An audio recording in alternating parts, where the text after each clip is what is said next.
agak tergesa kita lakukan karena kita mau mengejar momen juga.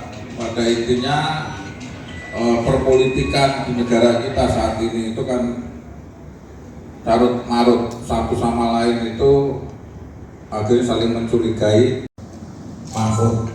Jadi pada intinya kami ingin mengajak, udahlah masalah-masalah yang lain, tetangga sebelah dan sebagainya mau ngapa-ngapa biarkan aja.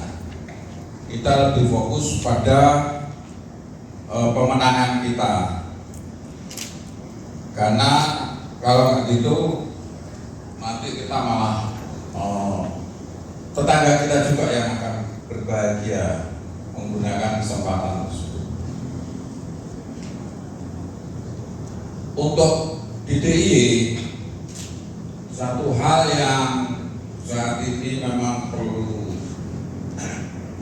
difokuskan juga dalam rangka pemenangan Bapak Ganjar dan Bapak Mahfud, itu kami mengamati adanya pemilih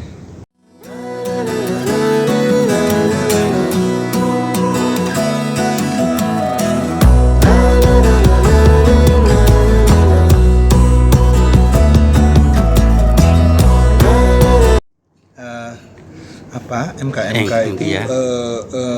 Majelis kehormatan. Memang kehormatan itu kan menyidangkan pada kode etik. Jadi kode etik pada perilaku manusianya. Ya. Jadi dalam hal ini adalah hakim-hakimnya. Ya. Jadi proses pengambilan keputusannya yang dipersoalkan dan orang yang memutuskan yang dipersoalkan, tapi bukan produknya. Karena MK itu aturannya adalah putusan MK dalam hal apapun dan siapapun ketika diputuskan dia adalah final dan mengikat. Jadi aturan itu sepanjang tidak ada aturan baru, maka produk yang salah sekalipun atau yang dianggap salah sekalipun itu tetap berlaku. Itu konsekuensinya dengan MK karena dia Mahkamah Konstitusi. Nah, yang menjadi masalah itu kan seharusnya MK itu tidak menyidangkan kasus yang kemarin karena dia tidak berbenturan dengan konstitusi. Karena Mahkamah Konstitusi itu hanya menyidangkan persoalan-persoalan hukum yang berbenturan dengan konstitusi, namanya juga Mahkamah Konstitusi gitu.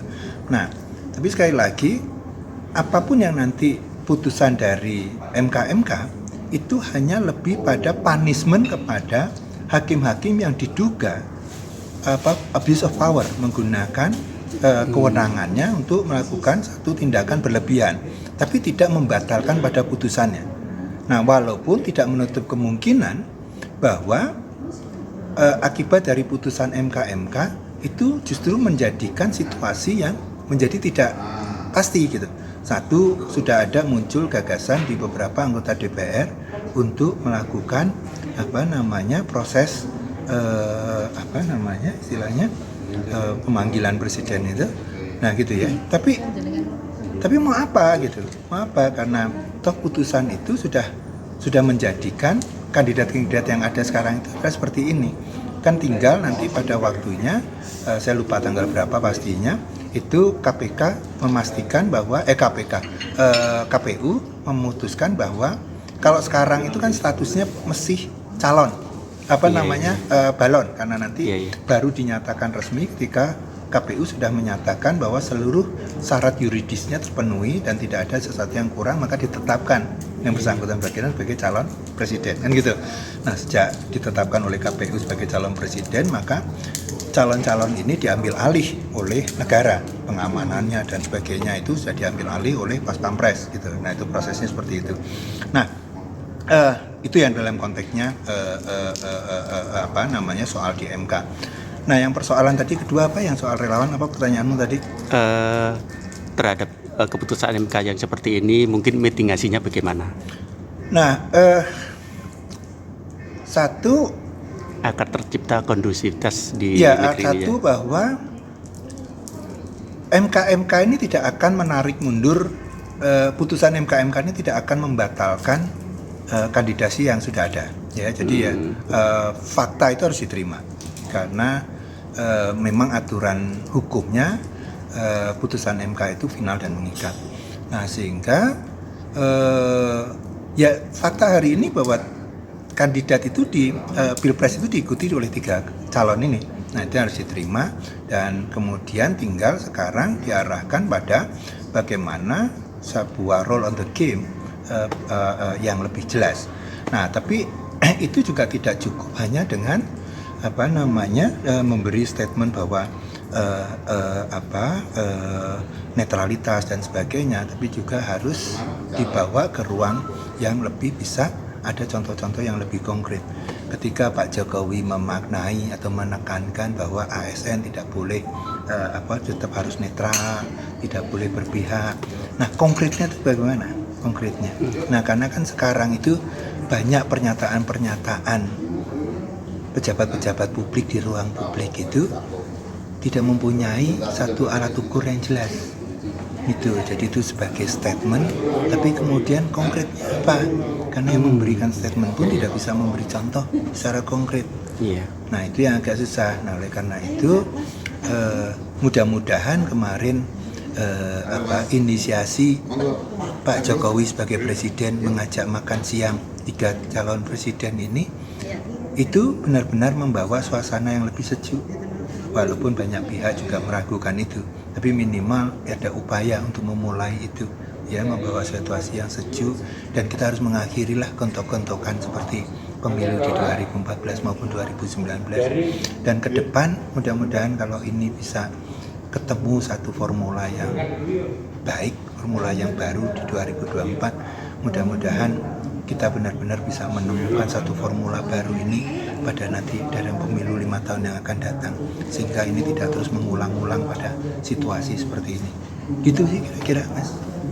Mungkin sedikit lagi Mas, seandainya nanti pasca pemilihan ini terjadi istilahnya sidang MK lagi, misalnya ada yang satu tidak terima, bisa nggak KPU kembali ke undang-undang yang ada nomor 19 itu? Karena kan di situ ditetapkan umurnya minimal 40 tahun titik di situ. Bisa enggak seperti itu? Enggak, sekali lagi gini, bahwa MK itu merupakan lembaga hukum tertinggi. Jadi makanya dikatakan bahwa tadi yang berkali-kali saya katakan keputusan MK itu final dan mengikat. Karena MK itu sudah satu lembaga hukum tertinggi dalam konteks konstitusi. Jadi tidak ada aturan lain, tidak ada cara lain untuk membatalkan putusan MK, tidak ada. Jadi MK itu hanya pada kode etik perilaku hakim-hakimnya, bukan putusannya. Oleh karena itu kan sebetulnya untuk menjadi anggota MK itu hanya bisa sebetulnya manusia setengah dewa. Jadi nggak bisa yang kemudian pada akhirnya membuat keputusan yang blunder. Nah, karena keputusan seburuk apapun kalau itu produknya MK itu final dan mengikat. Karena MK itu sekali sidang, sekali memutuskan, nggak ada cerita banding, nggak ada. Sekali diputuskan ya sudah berlaku. Dan seluruh aturan hukum di bawah itu dia harus mengikuti. Itu masalah. Sehari-hari sebagai apa Mas hari ini? Aduh, saya sebagai sebagai diri saya. Ya, jadi gitu di sini aja berarti di garis saja, di garis. Oh, di garis. Saya sebagai saya tuh sebagai mentor. Oh gitu ya. Nah, Terima kasih Mas, terima kasih. Yes. Matur suwun. Yes.